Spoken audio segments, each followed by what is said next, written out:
नमस्कार दोस्तों, स्वागत करते हैं आपका हमारे चैनल में। तो दोस्तों, जीवन में कई बार हमारे कई ऐसी समस्याएं आ जाती हैं जिनका हमें कहीं भी समाधान नहीं मिलता है। हम अपनी कहानियों के माध्यम से आपकी हर समस्याओं का समाधान जुटाने में आपकी सहायता करेंगे। भगवान विष्णु जी शेषनाग पर बैठे बैठे बोर हो गए और उन्होंने मन में धरती पर घूमने का विचार किया। वैसे भी उन्हें धरती पर आए कई साल बीत गए थे और वह अपनी यात्रा की तैयारी में लग गए। लक्ष्मी जी को तैयार होता हुआ देखकर माँ लक्ष्मी जी ने उनसे पूछा, आज सुबह सुबह कहाँ जाने की तैयारी हो रही है? विष्णु जी ने कहा, हे लक्ष्मी, मैं धरती लोक पर घूमने जा रहा हूँ। तो कुछ सोचकर माँ लक्ष्मी जी ने कहा, हे देव, क्या मैं आपके साथ धरती लोक पर चल सकती हूँ? भगवान विष्णु ने 2 पल सोचा और फिर कहा, एक शर्त पर तुम मेरे साथ चल सकती हो। तुम धरती पर पहुंचकर उत्तर दिशा की ओर बिल्कुल मत देखना। लक्ष्मी माँ ने हाँ कहकर अपनी बात मनवा ली और सुबह सुबह माँ लक्ष्मी जी और भगवान विष्णु जी धरती लोक पर पहुंच गए। अभी सूर्य देवता निकल ही रहे थे। रात भर बरसात होकर हटी थी। चारों ओर हरियाली ही हरियाली थी। उस समय चारों ओर बहुत शांति थी और धरती बहुत ही सुंदर दिख रही थी। माँ लक्ष्मी मंत्र मुग्ध होकर धरती को देख रही थी और भूल गई कि पति को क्या वचन देकर आई है। चारों ओर देखती हुई कब उत्तर दिशा की ओर देखने लगी, पता ही नहीं चला। उत्तर दिशा में माँ लक्ष्मी जी को एक बहुत सुंदर बगीचा नजर आया और उस तरफ से भीनी भीनी खुशबू आ रही थी। बहुत ही सुंदर फूल खिले हुए थे। यह एक फूलों का खेत था। माँ लक्ष्मी बिना सोचे समझे खेत में चली गई और एक सुंदर सा फूल तोड़कर ले आई। जब माँ लक्ष्मी भगवान विष्णु जी के पास वापस आई तो भगवान विष्णु की आंखों में आंसू थे। भगवान विष्णु जी ने माँ लक्ष्मी से कहा कि कभी किसी से बिना पूछे उसकी कोई भी वस्तु नहीं लेनी चाहिए और साथ ही उसे अपना वचन भी याद दिलाया। माँ लक्ष्मी को अपनी भूल का पता चला तो उन्होंने भगवान विष्णु जी से इस भूल की माफी मांगी।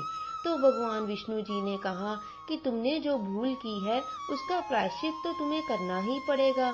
जिस माली के खेत से तुमने बिना पूछे उसका फूल तोड़ा है वह एक प्रकार की चोरी है। इसलिए अब तुम 3 साल तक माली के घर में नौकर बनकर रहो। उसके बाद मैं तुम्हें वापस बुलाऊंगा। माँ लक्ष्मी ने चुपचाप सिर झुकाकर अपने स्वामी की बात पर हाँ कर दी। माँ लक्ष्मी एक गरीब औरत का रूप धारण करके उस खेत के मालिक के घर गई। घर क्या, एक झोपड़ी ही थी और मालिक का नाम था माधव। माधव की बीवी, 2 बेटे और 3 बेटियां थी। सभी उस छोटे से खेत में काम करके किसी तरह गुजारा करते थे। माँ लक्ष्मी जब एक साधारण और गरीब औरत बनकर माधव की झोपड़ी में गई, माधव ने पूछा, बहन तुम कौन हो? तब माँ लक्ष्मी ने कहा, मैं एक गरीब औरत हूँ। मेरी देखभाल करने वाला कोई नहीं है। मैंने कई दिनों से खाना भी नहीं खाया। मुझे कोई भी काम दे दो, मैं तुम्हारे घर का काम भी कर दिया करूँगी। बस मुझे अपने घर के एक कोने में रहने का आसरा दे दो। माधव बहुत ही अच्छे दिल का मालिक था। उसे उस पर दया आ गई। उसने कहा, बहन मैं तो बहुत ही गरीब हूँ। मेरी कमाई से मेरे घर का खर्च मुश्किल से चलता है। लेकिन अगर मेरी 3 की जगह 4 बेटियां होती तो भी तो मैं गुजारा करता। अगर तुम मेरी बेटी बनकर जैसा रूखा सूखा हम खाते हैं वैसा ही खाओ तो मैं तुम्हें अपने घर के अंदर रख सकता हूँ। क्या तुम उसमें खुश रह सकती हो? तो इस प्रकार माधव ने माँ लक्ष्मी को घर के अंदर अपनी झोपड़ी में इजाजत दे दी और माँ लक्ष्मी 3 साल तक माधव के घर पर नौकरानी बनकर रही। जिस दिन माँ लक्ष्मी माधव के घर आई थी उस दिन से दूसरे ही दिन माधव को इतनी आमदनी होनी शुरू हो गई कि फूल बेचकर शाम को उसने एक गाय खरीद ली। धीरे धीरे माधव के पास काफी जमीन हो गई और सबने अच्छे अच्छे कपड़े भी बनवा लिए और एक बड़ा पक्का मकान भी बनवा लिया। बेटियों और बीवी ने गहने भी बनवा लिए। माधव कई दिनों से सोच रहा था, मुझे यह सब कुछ इस महिला के आने के बाद ही मिला है। इस बेटी के रूप में तो इसने मेरी किस्मत ही बदल दी है। अब 3 साल बीत गए थे, लेकिन माँ लक्ष्मी अब भी माधव के घर में और खेतों में काम करती थी।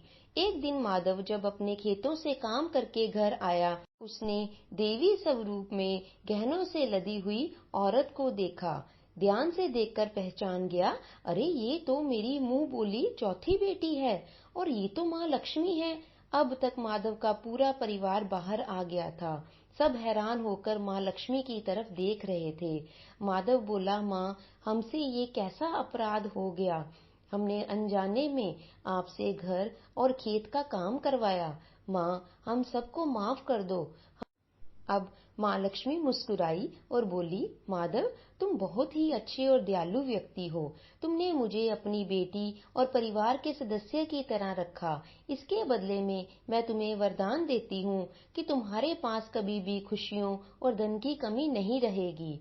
तुम्हें सभी सुख मिलेंगे जिसके तुम हकदार हो। और फिर माँ अपने स्वामी के द्वारा भेजे गए रथ में बैठकर बैकुंठ चली गई। तो दोस्तों, इस कहानी से हमें यह संदेश मिलता है कि हमें कभी भी बिना पूछे किसी से भी उसकी वस्तु नहीं लेनी चाहिए। जो लोग दयालु और साफ दिल के होते हैं, माँ लक्ष्मी वहीं निवास करती है।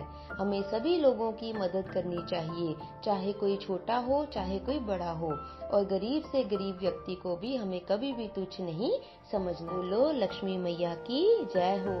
तो दोस्तों, आशा करते हैं आपको हमारी आज की यह कहानी अच्छी लगी होगी। कहानी को सुनने के लिए आपका बहुत बहुत धन्यवाद। अगर आप हमारे चैनल पर नए हैं तो हमारे चैनल को सब्सक्राइब कीजिए और हमारे साथ इसी तरह की कहानियां सुनने के लिए जुड़े रहें।